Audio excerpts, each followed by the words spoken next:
मुस्तफ़ा सल्लल्लाहु ताला अलैहि वसल्लम, जिसने मुझ पर रोज़े जुमा 80 मरतबा दुरूद पाक पढ़ा, अल्लाह करीम उसके 80 साल के गुनाह मुआफ़ फरमाएगा। सल्लु अलल हबीब सल्लल्लाहु ताला अला मुहम्मद सल्लल्लाहु अलैहि वसल्लम। जैसा कि मैंने अर्ज़ किया आपको कि जो हमारा होने वाला सेशन है, ये इज्तिमा के तमाम सेशनों से एक अलग पार्ट रखता हुआ सेशन है, जिसका नाम रखा गया है से टू नो ड्रग्स। आप इसके नाम से समझ गए होंगे हम किस मौजू पे इंशाल्लाह बातचीत करेंगे, किस मौजू पे हम लोग गुफ्तगू करेंगे। उम्मीद है इंशाल्लाह आप लोग समझे होंगे। आइए इसको डिस्क्राइब करता हूँ, इंशाल्लाह आपको चंद बातें इसके बारे में अर्ज करता हूँ, क्योंकि आज का हमारा टॉपिक जिस पर हमें बात करना है वो से टू नो ड्रग्स है। मतलब नशे के बारे में हम बात करेंगे कि नशा आखिर होता क्या है। ये हमारे माशरे का एक अहम तरीन मसला है।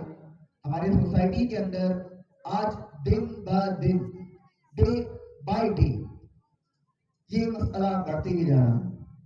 हम देखें कि आज हमारे नौजवान इस्लामी भाई, कई एजुकेशन से रिलेट करने वाले इस्लामी भाई या कारोबारी तौर पर जो इस्लामी भाई उरूज की तरफ जाते हैं, तो इस मामले में वो मुब्तला हो जाते हैं। तो आइए हम बढ़ते हैं हमारे उस अहम तरीन टॉपिक्स की तरफ, जो हमें इंशाल्लाह स्क्रीन पर दिखाया जाएगा, जो कि कुछ स्लाइड्स होंगी, कुछ आपको दिखाया जाएगा इंशाल्लाह। उन टॉपिक्स को इंशाल्लाह हम डिस्क्राइब करेंगे। तो आते हैं स्लाइड नंबर फर्स्ट। यहाँ पर देखें, आज जो नशे में जो लोग पढ़ते हैं वो ये कहते हैं, क्या कहते हैं? योर लाइफ योर चॉइस, यानी तुम्हारी जिंदगी, योर लाइफ योर चॉइस। मगर इसका उल्टा होता है। बोलने वाला क्या बोलता है? माई लाइफ माई चॉइस, मेरी जिंदगी है, मैं जो चाहूं करूं, है ना। तो ये सोचकर लोग नशे की तरफ बढ़ जाते हैं। तो आइए इस टॉपिक के अगले हिस्से में चलते हैं। फर्स्ट, इस टॉपिक के अंदर जो पॉइंट है वो है व्हाट आर ड्रग्स, ड्रग्स क्या है।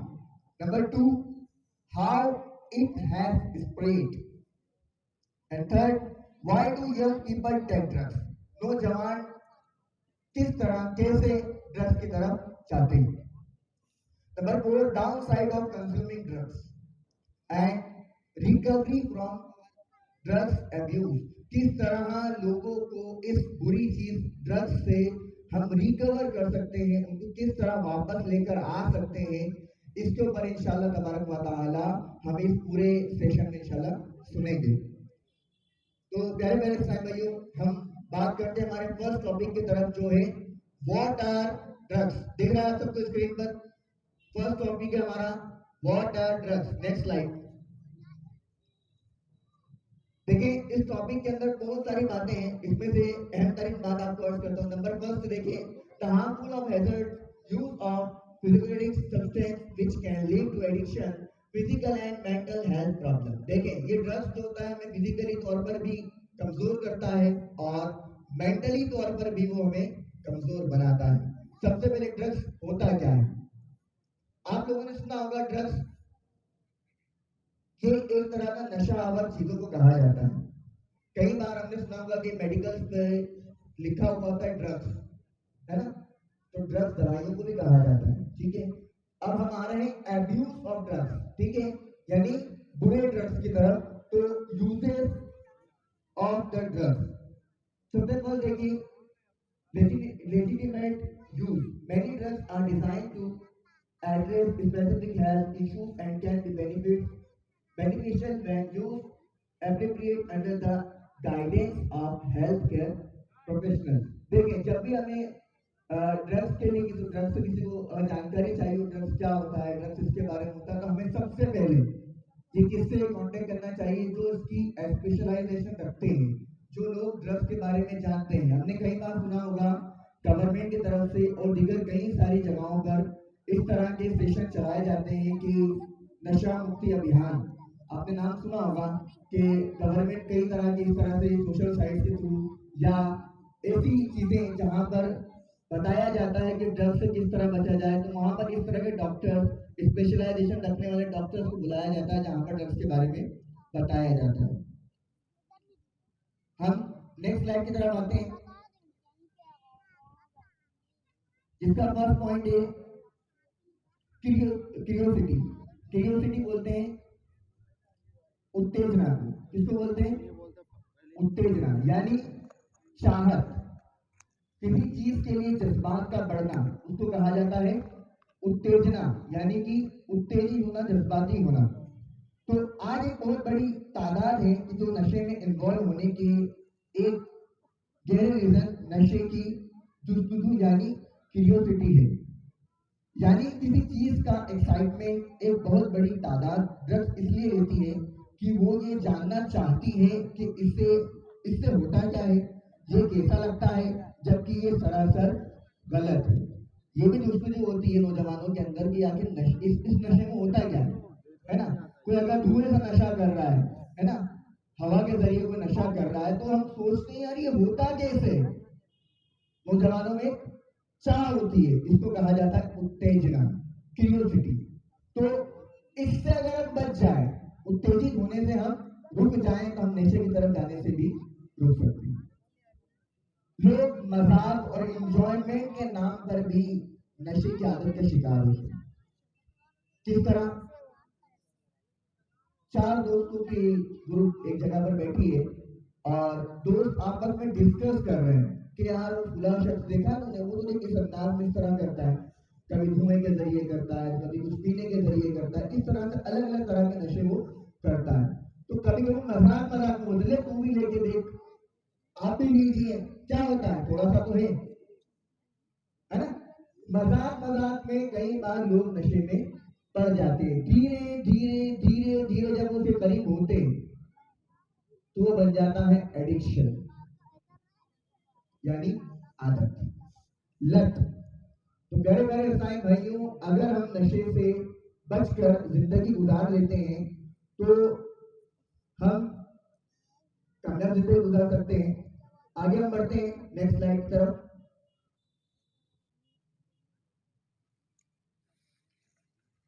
नंबर फर्स्ट है इसमें कॉपिंग मैकेनिज्म।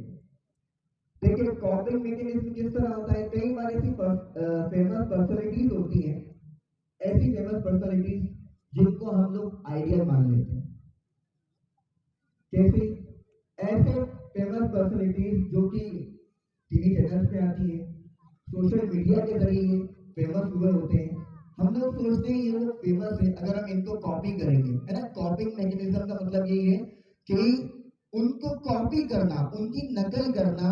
अगर हम कॉपिंग करके जरिए कॉपिंग करते हैं किसी को, और कॉपिंग के जरिए भी अगर हम नशे में जाते हैं, तो बताइए ऐसे लोग जो कि जिनको कॉपी करने की वजह से आपका घर बर्बाद होता है, क्या वो आपके आइडियल बन सकते हैं?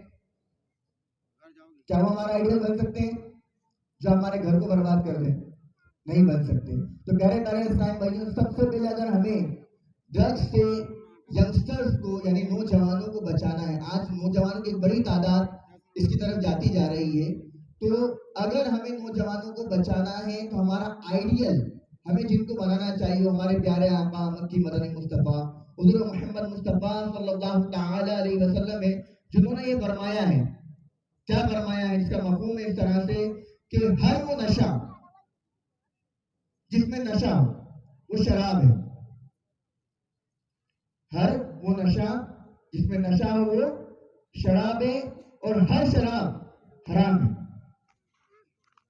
तो प्यारे प्यारे समय हमारे आका मक्की मदनी मुस्तफ़ा सल्लल्लाहु तआला अलैहि वसल्लम जो ऐसी प्यारी हिदायत दे रहे हैं, हमें उन्हें अपना आइडियल बनाना चाहिए, ना कि उन दुनियावी शख्सों को जो कि टीवी चैनल्स पे या सोशल मीडिया साइट्स पर चलकर आकर वहां पर हमें बर्बाद करने की तरफ लेकर आते हैं। तो हमें कोशिश करना चाहिए कि हम ऐसे लोगों से बचें। अब हम आते हैं, इसमें सेकंड टॉपिक है फैमिली एनवायरनमेंट। अब नशे में एक पड़ने का कारण देखिए फैमिली का जो इन्वायरमेंट होता है ये भी असर करता है ना। फैमिली क्योंकि हम लोग दुनियावी लोग हैं, दुनिया में लोगों के बीच में रहने वाले पब्लिक है हम लोग, तो हमें लोगों के साथ रहना है, इसमें हमारी फैमिली का बहुत बड़ा पार्ट होता है। लाइफ के अंदर जो फैमिली इंटरप्ट करती है, इंटर करती है, ये अगर कोई मेंबर उतना नहीं कर सकता तो आते हैं हम फैमिली की तरफ। देखिए कई बार इंसान इसलिए नशे में पड़ जाता है कि फैमिली के कभी कभी छोटे छोटे इश्यूज भी इंसान को नशे में ले जाते हैं। एग्जाम्पल के तौर पे कई बार इस तरह से उसको टॉर्चर किया जाता है कि बज़ाहिर वो शख्स आपके सामने मजबूत नजर आता है, बहुत अच्छा दिखता है, खुशहाल दिखता है ना, तंदुरुस्त दिखता है, लेकिन प्यारे प्यारे साहब भाई है वो अपने मेंटली तौर पे हमारे जो फैमिलीज के कई बार ताने इस तरह के होते हैं जिसकी वजह से वो डिप्रेस्ड हो जाता है। क्या हो जाता है? डिप्रेस्ड हो जाता है, जहनी तनाव का वो शिकार होता है, जिसकी वजह से प्यारे प्यारे साहब भाइयों वो बेचारा आसानी ढूंढने के लिए, राहत तलाश करने के लिए वो इसकी तरफ जाता है। तो हो सकता है इसको लेने की वजह से मुझे आराम मिल जाए, वो थोड़ी देर का मजा, वो नशे का जो उस वक्त का आराम होता है, उसको उस नशे को लेके वो इस तरह मदहोश हो जाता है कई बार, तो उसको पता ही नहीं होता दुनिया में चल क्या रहा है ना। तो उसकी वजह से उसको ऐसा लगता है कि शायद मुझे आराम हासिल हुआ है, मुझे राहत मिल गई है।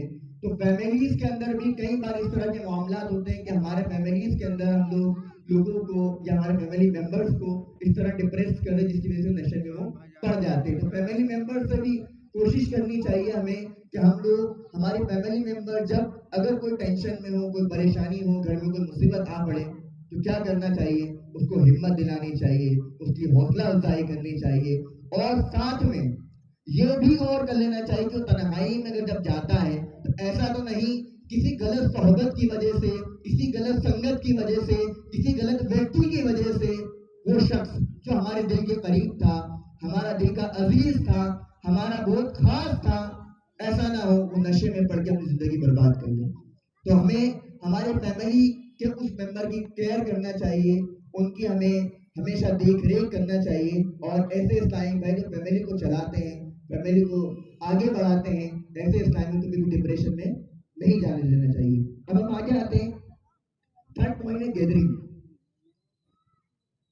अब क्योंकि मैंने कहा पब्लिक में रहने वाले लोग हैं, पब्लिक में रहते हैं, तो जाहिर सी बात है हमारी जिस तरह की गैदरिंग होगी, हम जिस तरह के लोगों में उठेंगे बैठेंगे, जाहिर सी बात है वैसा हमारा अमल भी होगा। जिस तरह हम लोग देखते हैं कि कोई शख्स किसी चोर के साथ अगर रहता है तो लोग उसको क्या कहते हैं? आप बताएं, क्या कहते हैं? उसको भी क्या कहने लग जाते हैं लोग? एक तरह से उसको भी चोर कहा जाता है।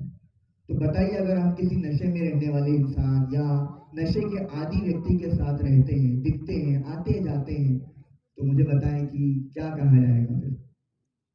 तो जाहिर सी बात है अगर हमारी गैदरिंग अच्छी नहीं होगी तो उसका रिजल्ट भी क्या होगा?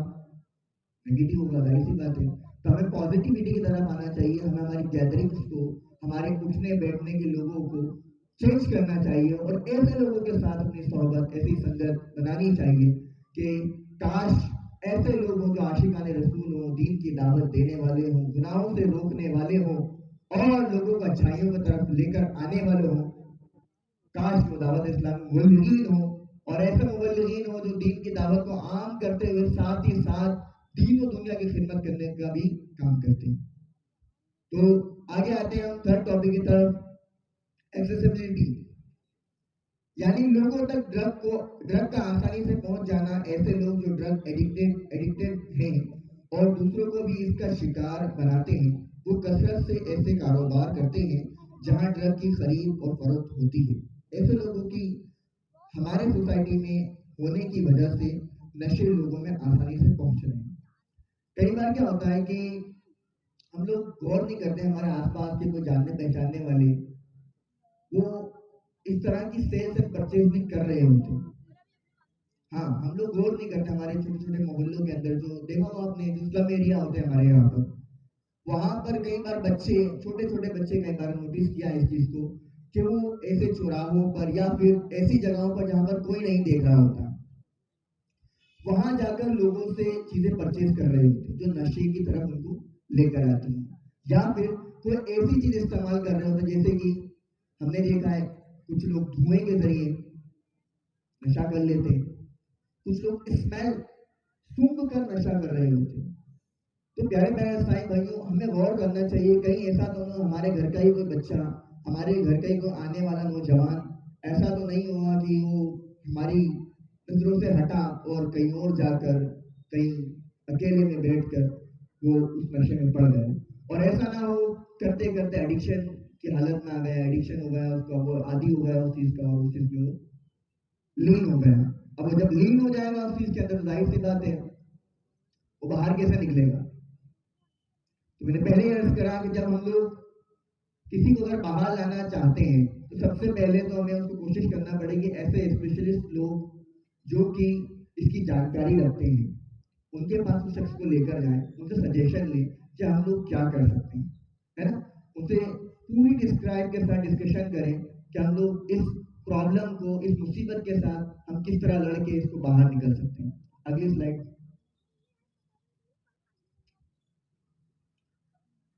Downside of consuming drugs. देखिए, इसमें हम बात करेंगे फिजिकल हेल्थ इश्यूज की। फिजिकल हेल्थ इश्यूज यानी हमारी बॉडी का जाहिरी जो प्रॉब्लम्स क्रिएट होती, देखा होगा कई बार बीमार हो जाते हैं तो कैसा होता है, चेहरा उतर जाता है ना हम लोगों का, तो फिजिकल तौर पर पता चल जाता है कि ये शख्स बीमार है। तो ऐसे ही इसके अंदर में क्या होता है, सबसे पहला इसका पॉइंट है एडिक्शन, जो मैंने आपको अर्ज किया। एडिक्शन जब कोई आदी हो जाता है तो फिजिकल तौर पर नजर आता है, जब नशे का कोई आदी हो जाता है तो फिजिकल तौर पर नजर आने लगता है। कई बार आंखों के नीचे झाइयां पड़ जाती हैं, है ना, आंखें अंदर गड्ढे पड़ जाते हैं, आंखों के अंदर आंखें ऐसे दिखती कि बिल्कुल वो शख्स अलग ही पहचान पा जाता है कि ये एडिक्ट है ना। फिर दूसरा हम आते हैं ऑर्गन डैमेज। कई बार लोगों को नशे करने की वजह से उनके बॉडी के कई सारे ऐसे ऑर्गन जैसे लीवर, स्पेशली लीवर, है ना, कई बार आप लोगों ने देखा होगा जो नशे करते हैं तो उनके चेहरे खराब हो जाते हैं बालों के। एक तो मेरे खुद का फैमिली का एक वाकया इस तरह का कि वो मेरे रिलेटिव थे, वो बेचारे आदी थे इस चीज के और उन्होंने ऑपरेशन करवाया, सब कुछ करवाया, लेकिन आज भी उनकी वो थेरेपी चल रही है, आज भी उस बीमारी से बाहर नहीं आता है। तो कई बार ऐसी चीजें जो बज़ाहिर आपको ऐसा लगता था कि मैं बहुत खूबसूरत दिखता हूँ, माशाल्लाह अल्लाह ने मुझे बहुत तवानाई दी है, सेहत दी, तंदुरुस्ती दी है, आप उस चीज के आदी हुए और उसके आदी होने की वजह से आपकी बॉडी का जो अहम तरीन पार्ट मीन्स की मान लीजिए आपका चेहरा, उस पर एक कट लगा बड़ा सा और वो यहाँ से गड्ढा होके वो बिल्कुल अंदर से दबा हुआ दिखने लगा, तो फिर आप अपनी खूबसूरती को कहाँ दिखाएंगे, फिर आप चेहरे को छुपाते फिरेंगे। तो प्यारे प्यारे साईं भाइयों, ये आदत, इसके आदी हो जाने से कई बार हमारे नौजवान, हमारे बच्चे, बूढ़े, या कई बार ऐसा होता है कि हमारे जो ऐसे लोग जो पूरे परिवार को लेकर चल रहे होते हैं वो इस हालत में आ जाते हैं कि उनको कोई उठाने वाला भी नहीं होता। तो हमें गौर करना चाहिए कोई इस तरह का कोई जिससे कि अगर ऑर्गन डैमेज हो जाए, एक एग्जांपल इसमें ये भी दे रखा है, वोकल कॉर्ड का डैमेज होना, फुट पाइप का डैमेज होना, लंग्स का डैमेज होना। वोकल कॉर्ड समझते होंगे आप लोग, जिससे हमारी वॉइस बाहर आती है ना गले से, ये वोकल कॉर्ड कहलाती है। तो वोकल कॉर्ड अगर हमारी खराब हो जाए तो आप बताएं कि अगर हमारी आवाज ही नहीं होगी तो हम किससे हमारा गम बोलेंगे, कहाँ हम सुनाने जाएंगे। अगर गला ही दुरुस्त नहीं होगा, जाहिर सी बात है आज अगर मान लीजिए आप बहुत अच्छे से सलामबानी करते हो और आप आदी बन गए इस नशे के, कोई ऐसे नशे के जिसकी वजह से आपकी वोकल कॉर्ड खराब हो जाए, अल्लाह नहीं करे ऐसा हो, लेकिन प्यारे साहब गौर करें, अगर हम नशे में आदी हो जाते हैं तो हमारे इन डैमेज होने वाले पार्ट्स को हम बदल नहीं सकते। जी हाँ, अल्लाह की दी गई जो ओरिजिनल क्वालिटी की नेमत है, शायद इसका बदल हम लेकर नहीं आ सकते। हम अगर चेंज करवा भी लें तो आर्टिफिशियल चीजें आर्टिफिशियल होती है ना। एक कांच जब टूट जाता है ना उसमें दरारें ही दिखती है, वो उतना खूबसूरत नहीं दिखता जितना पहले था। तो हम भी गौर कर लें, अल्लाह की ऐसी प्यारी प्यारी नेमतें अल्लाह ने जो हमें दी हैं उसकी हमें केयर करना चाहिए, उनकी कदर करना चाहिए और हमें इस नशे से दूर रहना चाहिए। लास्ट स्टेज में वीकेंड इम्यून सिस्टम। देखिए, आप लोगों ने भी कुछ ऐसे दौर से गुजरे होंगे जिसमें जिक्र किया गया था कि इम्यून सिस्टम जिसका अच्छा होगा वो उस बीमारी से बच जाएगा। एक ऐसा वक्त गुजरा जिसमें सब लॉक थे, घर में सब लॉक पैक, वही इंसान बाहर जा सकता है जिसका इम्यून सिस्टम मजबूत है। तो प्यारे प्यारे भाइयों, अगर हमारा इम्यून सिस्टम मजबूत होगा, हमारा इम्यून मजबूत होगा, तो हम अच्छे से अच्छा काम आसानी के साथ कर लेंगे। और अगर वही कमजोर होगा, क्योंकि अगर हम मान लीजिए नशे के आदी हो गए तो जाहिर सी बात है इम्यून सिस्टम कम होगा और हम तरह तरह की बीमारियों में फिर पड़ जाएंगे। नेक्स्ट स्लाइड की तरफ आते हैं हम लोग। Down side of consuming drugs. अब देखिए फिजिकल हेल्थ पर हमने बात कर ली, अब हम बात करेंगे मेंटल हेल्थ इश्यूज। देखिए फिजिकल जाहिरी बात है और मेंटल यानी दिमागी बात है। समझते होंगे आपने मेंटल का नाम सुना है आपने, मेंटल दिमागी, ठीक है। तो मेंटल हेल्थ इश्यूज, जब दिमागी बीमारियां का इशू हमारे सामने आता है तो अजीब तरीके से इस तरह के इशू होते हैं। एक तो होता है इसके अंदर, अब तक हमने बात की फिजिकल हेल्थ की, अब आते हैं हम दिमागी बीमारियों की तरफ। तो इसमें देखिए कई बार इंसान डिप्रेशन में पड़ के अपने जो उसकी आदतें होती है, मीन्स की बर्ताव, सबसे पहला उसका बर्ताव है ना, उसका लोगों के साथ बातचीत करना, लोगों के साथ जो वार्तालाप का जो तरीका है वो सबसे पहले बदल जाता है। जब कोई नशे का आदी हो जाता है तो उसके अंदर चिड़चिड़ापन सा आ जाता है, वो हमेशा कई बार एक ही बात को 10 बार रिपीट कर रहा होता है ना, एक ही बात को 10 बार रिपीट कर रहा होता है, इंसान चिढ़ जाता है उससे, फिर उससे दोस्ती नहीं रखता, उससे दूर दूर रहता है। क्यों? क्योंकि उसको मेंटली प्रॉब्लम हो गई है, एक मेंटली इश्यू बन गया है उसके लिए कि वो बेचारा एक ही बात को 10 बार रिपीट कर रहा होता है। तो प्यारे प्यारे इस्लाम भाइयों, अगर हम किसी को इस नशे से बचा लेते तो एक बड़ी प्रॉब्लम उसके साथ जो होने वाली मेंटली तौर पर, वो इस्लाम भाई उससे बच सकता है।